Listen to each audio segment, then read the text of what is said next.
যোগসু নির্বাচনের ভোট গণনার খবর জানাতে যোগ দিচ্ছেন মুহাজির হক, যাচ্ছি তার কাছে। মুহাজির, যোগসু নির্বাচনের ভোট গণনার এই মুহূর্তে কি পরিস্থিতি? ফলাফল ঘোষণা হতে আর কত দেরি হতে পারে?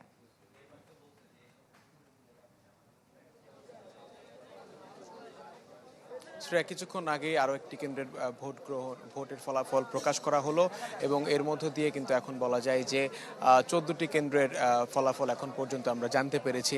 এবং আমরা সকাল থেকেই দেখতে পাচ্ছিলাম যে ভোট কেন্দ্রের ফলাফল প্রকাশের যে সময় লাগছে সেই সময়ের তুলনায় সেই সময় প্রায় হচ্ছে ব্যবধানটা 15 থেকে 20 মিনিট, কোনো কোনো ক্ষেত্রে 30 থেকে 35 মিনিটও হচ্ছে। তাই বলাই যায় যে এই ভোট প্রকাশ হতে পূর্ণাঙ্গভাবে এবং চূড়ান্তভাবে এই ফলাফল পেতে RICL TMX, যুগের পর যুগ স্থাপনা থাকে মজবুত।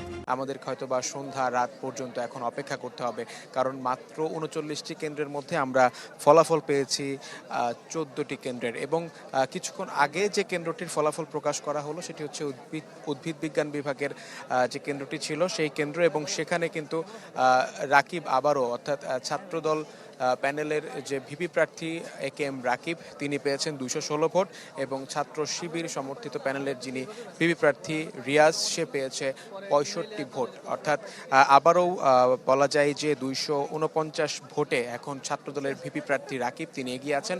মূলত এই নির্বাচনে, যোগসু নির্বাচনে বাদবাকি সব মিলিয়ে যে প্যানেলগুলো রয়েছে সেই প্যানেলগুলোতে কিন্তু শিবিরের যে প্যানেল অদম্য জবিয়ান, সেই প্যানেলের বেশিরভাগ প্রার্থী আসলে ব্যাপক ভোটে তারা এগিয়ে আছে। এবং ছাত্রদল সমর্থিত যে প্যানেল, সেখানে ভিপি পদেই মূলত দুই যে প্যানেল, ছাত্রদল এবং ছাত্র শিবিরের, এই দুই প্যানেলের মধ্যে একটা টানটান উত্তেজনা বলেন কিংবা একটা জমজমাট লড়াই হচ্ছে। আমরা দেখতে পাচ্ছি যে কোনো কোনো ক্ষেত্রে দেখা যাচ্ছে যে 58 ভোটের ব্যবধান এই কমছে এই বাড়ছে, এবং এখনও যেহেতু আরও অনেকগুলো কেন্দ্র রয়েছে সেই কেন্দ্রের হিসাব তো আমরা জানবই।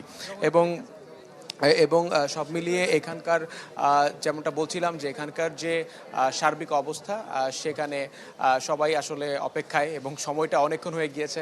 বুঝতে পেরেছি, ধন্যবাদ মুহাজির। দর্শক, যোগসু নির্বাচনের খবর জানতে সরাসরি যুক্ত ছিলাম জগন্নাথ বিশ্ববিদ্যালয়ে।